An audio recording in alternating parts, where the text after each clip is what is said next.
Hello plus 2 class students.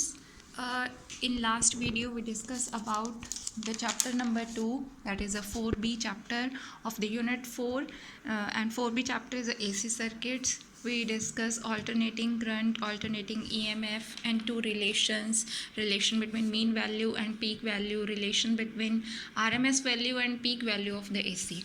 So today we proceed our chapter. Firstly, we discuss about the AC voltage applied to a resistor. देखो इस chapter ਦੇ ਵਿੱਚ ਆਪਾਂ ਨੇ read करने है तीन चीज़ां: कैपेसिटर, 3 एलीमेंट्स करने हैं, capacitor, inductor and register. Register बारे ऑलरेडी तुहानू पता है, 10th क्लास तुसीं ऑलरेडी पढ़ चुके होंगे, ठीक है। इंडक्टर बारे भी लास्ट चैप्टर ਦੇ ਵਿੱਚ थोड़ा बहुत पढ़े है, तो कैपेसिटर बारे भी ऑलरेडी पढ़ चुके होंगे यूनिट 1 ਦੇ ਵਿੱਚ। सो फर्स्टली मैं रजिस्टर बारे दस रही हाँ। तो अज आप दो टॉपिक डिस्कस करांगे, रजिस्टर तो इंडक्टर नाल रिलेटेड एसी वोल्टेज, ठीक है। रजिस्टर देखो की हुंदा हैगा, रजिस्टर एक ऑब्सटैकल है in the path of current, okay.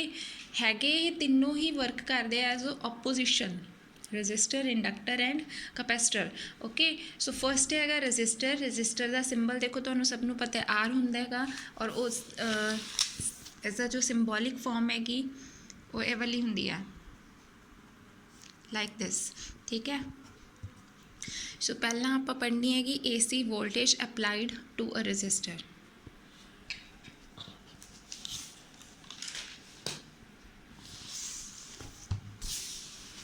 So our first topic is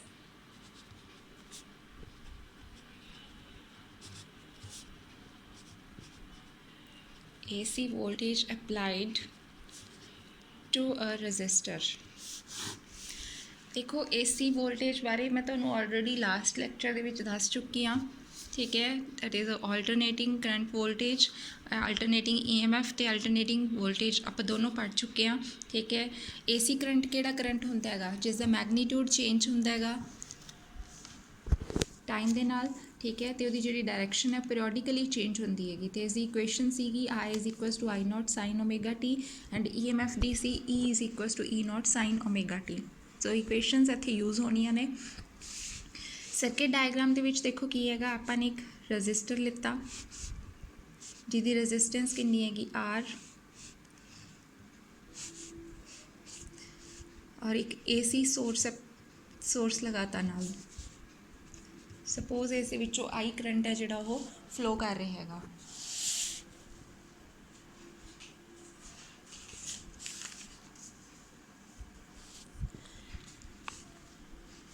देखो ये कोई प्लस माइनस का साइन शो नहीं करना हैगा, क्यों? क्योंकि ये पोलैरिटी है जी कॉन्टीन्यूसली चेंज होती रहती है। So that's why we show only symbol, ठीक है। वेव की फॉर्म के अपने इनू शो किया, इसका मतलब है कि पोलैरिटी है जी कॉन्टीन्यूसली चेंज हो रही है। तो DC के केस के अगर आप DC का केस लैने तो उस केस के आप की शो कर देंगे कि बैटरी शो करते हैं, बट इतने आप AC सोर्स लै रहे हैं। सो दैट्स वाई वेव की फॉर्म के जस्ट पोलैरिटी शो करने के लिए वेव शो करती, ओके। सो देखो सब तो पहला इस की है, सपोज अपने एक अल्टरनेटिंग EMF सोर्स लेता और उसको कनैक्ट किया कि रजिस्टर के नाल, जिहदी रेजिस्टेंस की हैगी R। तो इस सर्किट में आप रजिस्टिव सर्किट बोल सकते हैं, because here we use resistor, ठीक है, ओके। नाउ इस अपने अल्टरनेटिंग EMF है जी सर्किट में अप्लाई की, तो आपको पता है EMF अल्टरनेटिंग EMF की इक्वेशन की होंगी है E is equals to E not sine omega T, ठीक है। तो जो आपने ये अप्लाई की तो हम अपने देखना है कि अल्टरनेटिंग वोल्टेज अप्लाई करने दे नाल, क्योंकि ओम्स लॉ के अकॉर्डिंग की है V is directly proportional to I, ठीक है। अल्टरनेटिंग वोल्टेज अप्लाई करने दे नाल EMF के उपर की इफैक्ट पऊगा, EMF के विच की चेंजिज आउणगियां, सॉरी करंट के विच की चेंजिज आउणगियां, तो कितना करंट फ्लो करूगा टाइम T के उपर। सपोज लैट कर लिया अपने I करंट फ्लो कर रहा है एट टाइम T। नाउ अपन पता है कि पोटेंशियल डिफरेंस कितना होगा इस R दे रेजिस्टेंस के across two ends, that is according to Ohm's law V is equals to IR, ठीक है। तो अगर आप इत्थे E की V की होंगी है वोल्टेज, तो मैं E लिख सकती हूँ alternating EMF, that is E is equals to IR, ठीक है। सो नाउ एक इक्वेशन अपनी E दी फर्स्ट इक्वेशन है, this is second equation, equate both these equation, what we get sine omega T is equals to IR। So इतों current की value कर लो, that is E not by R sine omega t. E not by R, क्योंकि देखो E is equals to I R है, ठीक है, तो ई बाय आई की हुंदा आर, तो ई बाय आर की होगा आई, तो जेकर आप E not by R peak value दे लीए तो करंट भी की होगा peak value, that is I not sine omega t. So equation आ गई अपनी I is equals to I not sine omega t. E not by R है जी पीक वैल्यू है alternating current, that is I not दी, ठीक है। So now first equation ਨੂੰ देखो तो थर्ड इक्वेशन ਨੂੰ देखो ध्यान नाल। फर्स्ट तो थर्ड इक्वेशन ਦੇ ਵਿੱਚ जो फेज एंगल है, फेज डिफरेंस ਆਪਾਂ ਨੇ पढ़िया सी +1 ਦੇ ਵਿੱਚ, ठीक है। किन्ने एंगल का डिफरेंस है दोनों के, कोई फेज डिफरेंस नहीं हैगा, मीनस दोनों सेम फेज के लाई कर रहे हैं, ठीक है। तो जेकर हुण आपां इत्थे इन्हां दियां दो डायग्राम्स बनाउणियां ने, first one is a wave diagram and second one is a phase diagram.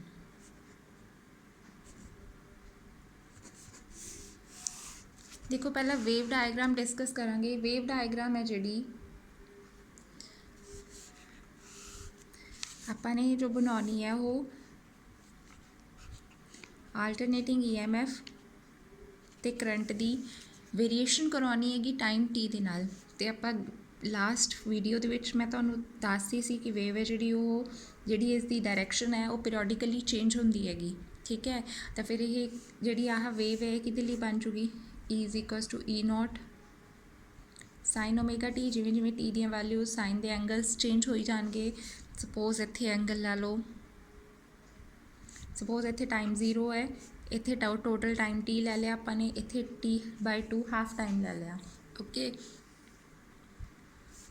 So wave बन गई अपनी E equals to E not sine omega T alternating EMF दे लई, ठीक है। तो जेकर हुण आपां ने बनानी होवे I equals to I not sine omega t current दे लिए ही वेव सेम टू सेम यही वेव बनेगी, ठीक है। क्योंकि देखो जदों करंट ये दोनों की ने इन फेज ने, जदों ई की वैल्यू 0 होगी करंट की वैल्यू भी 0 होएगी, ठीक है। दैट मीनस इत्थों स्टार्ट होएगी। तो आह की हैगी maximum peak value alternating EMF की, आह की हैगी नैगेटिव वाली साइड की हैगी मिनिमम पीक वैल्यू दी, मिनिमम पीक वैल्यू, ठीक है। तो फिर हुण जेकर आपां करंट की बनानी होवे तो भी की बनेगी लाइक दिस, क्योंकि देखो जदों करंट EMF की पीक वैल्यू ई नॉट है उस टाइम के उत्ते करंट भी की हैगा मैक्सीमम पीक वैल्यू है, तो इदा ही नैगेटिव वाली साइड भी है, ठीक है। तो जो 0 है उदों 0 है, तो जो t/टाइम EMF ਲਈ है उन्ना ही कि लिए करंट के लिए है, टोटल टाइम t कि लिए है EMF के लिए, उन्ना टाइम कि लिए है करंट के लिए है। तो इस शेप नूं बोलते हैं साइनोसॉइडल शेप। ये चीज़ आप SHM सिंपल हारमोनिक मोशन है +1 कर चुके हो, पिछों रीड कर लियो अपना +1 चो। नाउ ये फेज डायग्राम बनानी है। फेज डायग्राम देखो ये किमें बनूगी, एक्स एक्सिस ले ली अपने, this is why axis origin. हम देखो जिहड़ी ई नॉट ते आई नॉट ने दोनों सेम फेज दे विच ने, ठीक है। तो किन्ने एंगल दे नाल वेरी कर रहे हो, ओमेगा टी दे नाल। सपोज कर लो ओमेगा टी एंगल दे नाल वो वेरीएशन शो करती है अपने, तो जिधर की होएगा आई होएगा उधर ही की होएगा ई होएगा, ठीक है। या वो बोल सकते हैं I not E not. Suppose इत्थे value E not I not है, दोबारा बनानी है,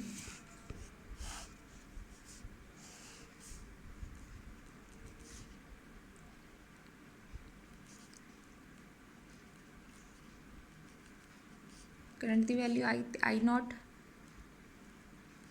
ऐदा ही ई नॉट की वैल्यू है, ठीक है।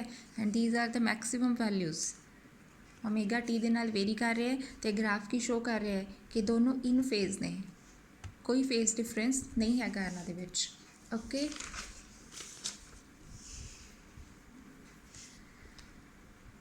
सो हो गया कंप्लीट। नैक्सट टॉपिक है अपना AC voltage applied to inductor. हुण आपां सेम यही इंडक्टर दे नाल करना है।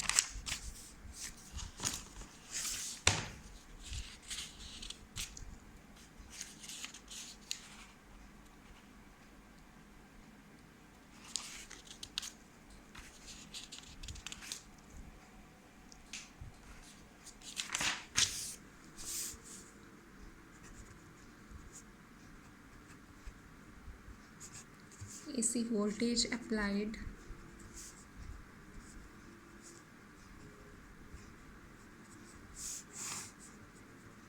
to an inductor।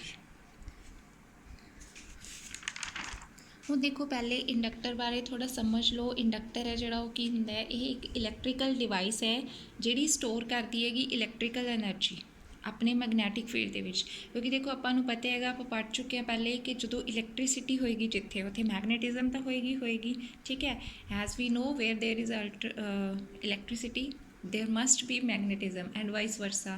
तो ये भी तुहानूं पता है कि जो मैगनैटिक फ्लक्स है जी चेंज होंदी है तो इंड्यूस्ड EMF है जो प्रोड्यूस होंदा है। हुण देखो जो कोई भी इंडक्टर दे विचों करंट फ्लो करूगा ठीक है, तो ये उस करंट नूं चेंज नहीं होण दिंदा क्योंकि कोयल उस करंट नूं रोक दिंदी है। तो किहदा काम करदा है, रिएक्टेंस का काम करदा हैगा, लाइक दिस।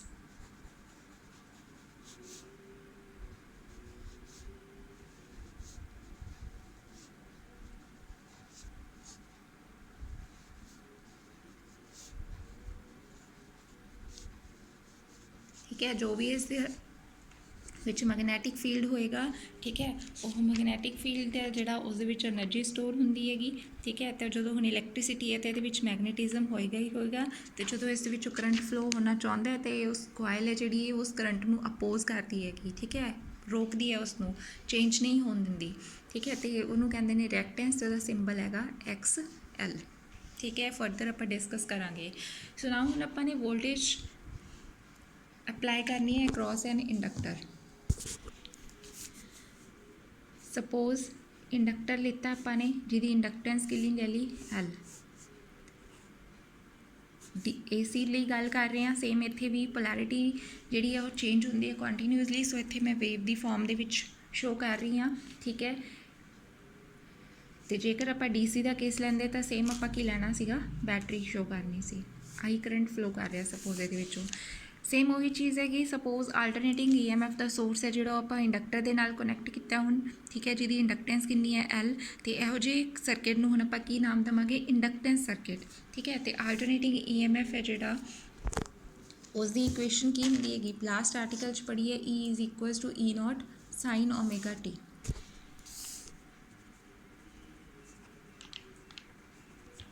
ठीक है। सपोज ये भी आई करंट है जोड़ा वो फ्लो कर रहा सर्किट के, तो आपको पता है पिछले चैप्टर पढ़ चुके हैं कि DI/dt है जोड़ा की होंगे rate of change of current through the circuit time T दे विच। सपोज टाइम T दे विच DT टाइम दे विच कितना करंट है जोड़ा वो फ्लो कर रहा DI/DI। तो rate of change of current कितना हो जाएगा DI/dt। इंस्टंटेनियस वोल्टेज है जी कि इक्वल आ जाऊगी। ये सारे आर्टिकल्स पिछले टॉपिक्स के विच रिलेशनस करवा चुकी हाँ मैं ठीक है। तो हुण आपां ने इस दे विचों करंट की वैल्यू कढनी है, दैट इज़ E/dt/L ठीक है। नाउ आपां नूं पता है E की वैल्यू कितनी है, from equation number 1 E0 sin omega T/L into dt ठीक है। नाउ स्मॉल करंट दी है, आपां ने टोटल करंट कढना है तो इत्थे इंटैग्रेशन करांगे। हुण आपां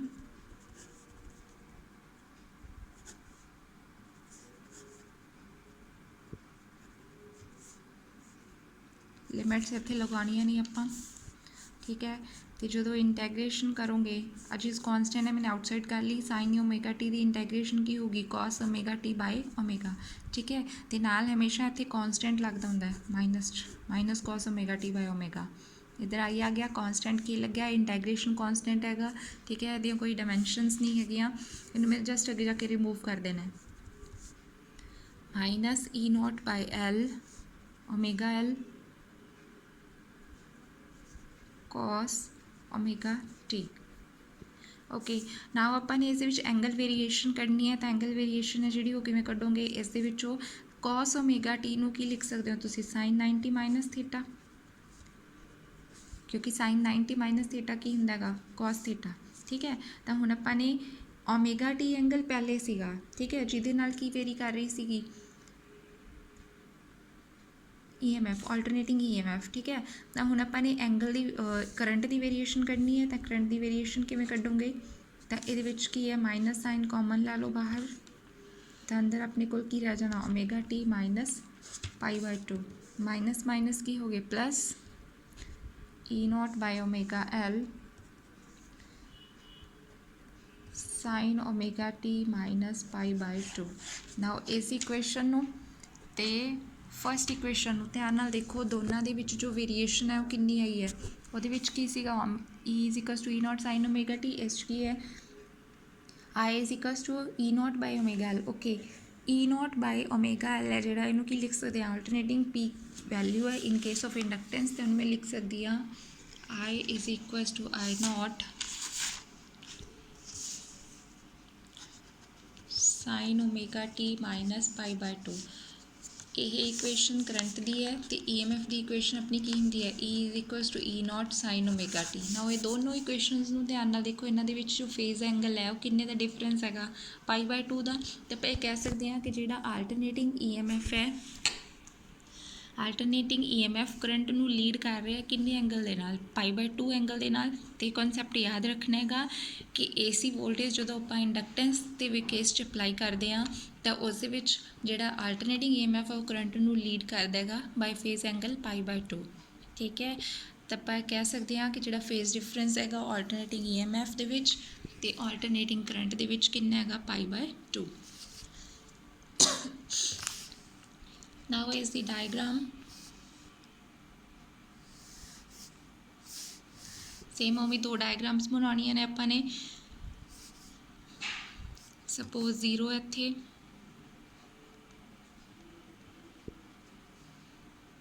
पाई ले लिया 2 पाई ले लिया,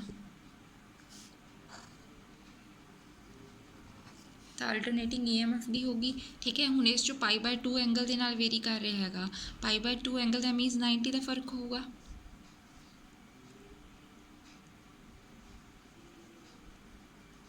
तो वो इदा आ जूगी वेव।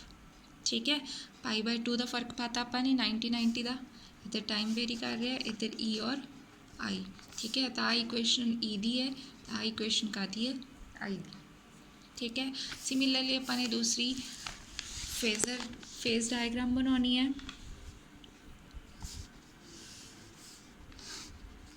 सेम जिहड़ा E नॉट हैगा तो वैल्यू कितनी से अपनी E is equals to E not sine omega T. ठीक है, वो किन्ने एंगल के नाल वेरी कर रहा सी ओमेगा टी दे नाल, वो तो बिल्कुल 90 ते की वेरी करूँगा आई नॉट, तो कितना डिग्री का एंगल हो गया 90 डिग्री का। तो ये आई नॉट की वैल्यू है, तो मैक्सिमम वैल्यू अपनी वैल्यू कितनी है sine omega t minus pi by 2।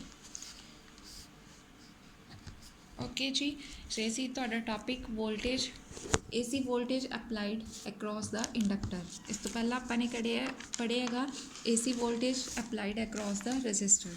ना इस तो बाद एक डेफिनेशन है जो नहीं मैं तुहानूं दसी सी कि जिहड़ा इंडक्टेंस हैगा इंडक्टर है जिहड़ा उहदे विच जो भी करंट फ्लो करदा हैगा उस करंट नूं चेंज नहीं होण दिंदा। ठीक है, तो मीनस उसदा जिहड़ी चीज़ वो रोकती है उन्होंने की बोलते इंडक्टेंस XL। इंडक्टेंस का की हैगा सिंबल XL, मीनस वो ऑपोजिशन जिहड़ी AC करंट के फ्लो नूं अपोज करती है कि उन्होंने कहते हैं कि इंडक्टेंस, या फिर आप की बोल सकते हैं रिएक्टेंस भी बोल सकते हैं, इंडक्टिव रिएक्टेंस। ठीक है, तो इसकी वैल्यू है जिहड़ी वो किहदे कोल हुंदी है। हुण देखो जिहड़ी फस्ट वाले दे विच अपनी इक्वेशन बनी सीगी that is E not by R। ठीक है, तो ये अपनी इक्वेशन बनी है E not by omega L। तो आप R है जिहड़ा R मीनस रिएक्टेंस हो गया इत्थे। ठीक है, मीनस एक तरह की ऑब्सटैकल है, तो मैं लिख सकती हूँ ओमेगा L दे इक्वल लिख सकती हूँ। ठीक है, XL किहदे इक्वल आ गया ओमेगा L दे। अगर इनू हुण फ्रीकुएंसी दी फॉर्म दे विच लिखनी है तो ओमेगा किहदे इक्वल हुंदा 2 pi new into L। Time period की फॉर्म दे विच लिखनी है तो कितना आ जाऊगा 2 pi by T into L। क्यों, क्योंकि न्यू किहदे इक्वल हुंदा 1 बाय T दे इक्वल हुंदा। ठीक है, ये रिलेशन +1 च करे हुए हैं। Omega angular velocity is equals to 2 pi nu, तो frequency is equals to 1 by T। Okay, now आप AC ते DC के लिए ये डिस्कस करने ने। AC के लिए जिहड़ा न्यू की वैल्यू की हुंदी हैगी फाइनाइट, फ्रीकुएंसी है जिहड़ी वो वैल्यू फाइनाइट तक वेरी करती है, तो रिएक्टेंस भी की होएगी फाइनाइट होएगी। मीनस इंडक्टर के केस दे विच जिहड़ा AC के केस दे विच ਜਿਹੜਾ ਇੰਡਕਟਰ ਹੈ ਉਹ ਫਾਈਨਾਈਟ ਰੈਜ਼ਿਸਟੈਂਸ, ਬਹੁਤ ਜ਼ਿਆਦਾ ਰੈਜ਼ਿਸਟੈਂਸ ਹੈ ਜਿਹੜਾ ਉਹ ਸ਼ੋ ਕਰਦਾ ਹੈਗਾ। ਬਟ ਡੀਸੀ ਦੇ ਕੇਸ ਦੇ ਵਿੱਚ ਕੀ ਕਰਦਾ ਹੈਗਾ, ਨਿਊ ਦੀ ਵੈਲਿਊ 0 ਹੁੰਦੀ ਹੈ ਤਾਂ ਰਿਐਕਟੈਂਸ ਵੀ ਕੀ ਹੋਗੀ 0, means no resistance offered by inductor in case of DC.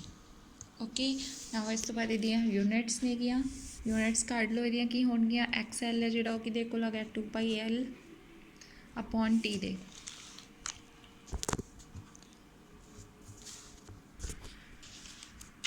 ਦੇਖੋ ਪਹਿਲੀ ਗੱਲ ਤਾਂ ਇਹ ਇੱਕ ਰੈਜ਼ਿਸਟੈਂਸ ਦਾ ਕੰਮ ਕਰਦੇ ਹੋ ਤੁਸੀਂ ਡਾਇਰੈਕਟ ਸਿੱਧਾ ਓਮ ਵੀ ਲਿਖ ਸਕਦੇ ਹੋ, ਠੀਕ ਹੈ। ਤਾਂ ਮੈਂ ਸਟੈਪ ਬਾਏ ਸਟੈਪ ਕਰਵਾਉਂਗੀ। 2π ਨਿਊ ਇੰਟੂ L, 2π ਦਾ ਕੌਨਸਟੈਂਟ ਹੈ, L ਕੀ ਸੀਗਾ ਆਪਣਾ ਇੰਡਕਟੈਂਸ, ਇਹਦੀ ਕੀ ਹੁੰਦਾ ਹੈਨਰੀ, ਲਾਸਟ ਟੌਪਿਕ 'ਚ ਪੜ੍ਹ ਚੁੱਕੇ ਹਾਂ। ਅਤੇ ਨੀਚੇ ਕੀ ਆ ਜਾਊਗਾ ਟਾਈਮ ਦੀ, ਅਤੇ ਇੱਕ ਤਾਂ ਹੋ ਸਕਦੀ ਹੈ ਹੈਨਰੀ ਪਰ ਸੈਕਿੰਡ, ਠੀਕ ਹੈ। ਅਤੇ ਜੇਕਰ ਇਹਨੂੰ ਹੋਰ ਵੀ ਖੋਲ੍ਹ ਕੇ ਲਿਖਣਾ ਹੈਗਾ ਤਾਂ ਹੈਨਰੀ ਨੂੰ ਆਪਾਂ ਕੀ ਲਿਖ ਸਕਦੇ ਹੁੰਦੇ ਹੈਗੇ volt second, volt second upon ampere. Volt second upon ampere ਹੈ ਜਿਹੜਾ ਉਹ ਕਿੱਥੋਂ ਆਇਆ, ਦੇਖੋ ਆਪਾਂ ਨੇ ਫਾਰਮੂਲਾ ਕੀਤਾ ਹੈ E = -L di/dt, last lecture 'ਚ ਕਰਵਾਇਆ ਸੀ ਮੈਂ, E × dt/di,